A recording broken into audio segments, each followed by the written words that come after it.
જય શ્રી કૃષ્ણ મિત્રો, શું તમે ઘરે બોબાટી બનાવી છે?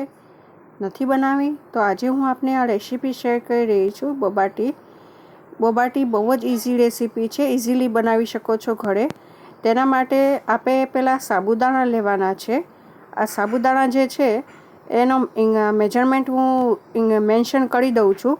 સાબુદાણા જે છે એ મિક્સરમાં પીસી લેવાના છે. જેમ કે આપ જોઈ શકો છો, મેં મિક્સરમાં ક્રશ કરી લીધા છે. સાબુદાણા ક્રશ થઈ જાય એટલે તેને ચાળણીની મદદથી ચાળી લેવાના છે.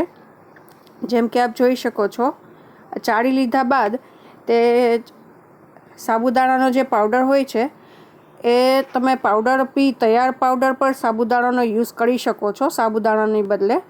હવે સાબુદાણાનો જે પાવડર છે એમાં કોકો પાવડર અને શુગર પાવડર ઉમેરી દેવાનો છે.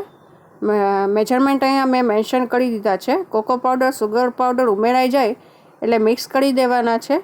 ત્યારબાદ તેમાં ગરમ પાણી ઉમેરી જરૂરિયાત મુજબ ઉમેરી અને ડો બનાવી લેવાનો છે.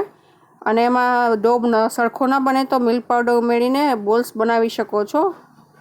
હવે આપ જોઈ શકો છો, મેં અહીંયા બોબા બોલ્સ બનાવી લીધા છે. તેમાં ખાંડનો પાવડર ઉમેરી મિક્સ કરી દેવાનો છે સરખી રીતના.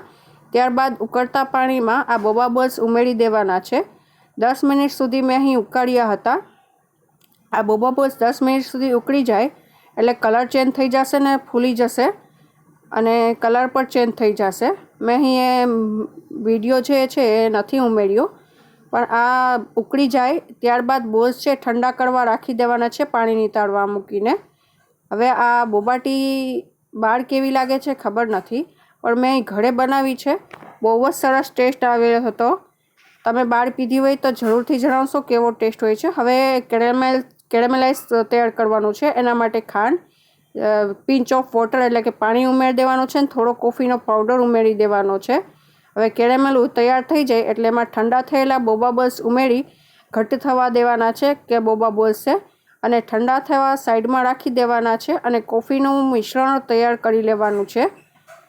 તેમાં કોફી, શુગર પાવડર અને જરૂરિયાત મુજબ પાણી કરી મિક્સ કરી કોફીનું જે મિશ્રણ છે તૈયાર કરી લઈ કોલ્ડ કોફીનું. ત્યારબાદ એક કાચની ગ્લાસ લીધો છે મેં અહીં, તેમાં આઈસ ક્યુબ નાખી કોફીનું મિશ્રણ એડ કરી બોબા બોલ્સ ઉમેરી દેવાના છે ઠંડા થયેલા.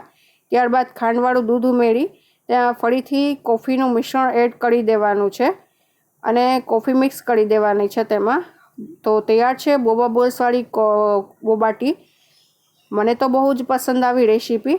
શું આપને મારી રેસીપી પસંદ આવી કે નહીં જરૂરથી કમેન્ટ કરજો.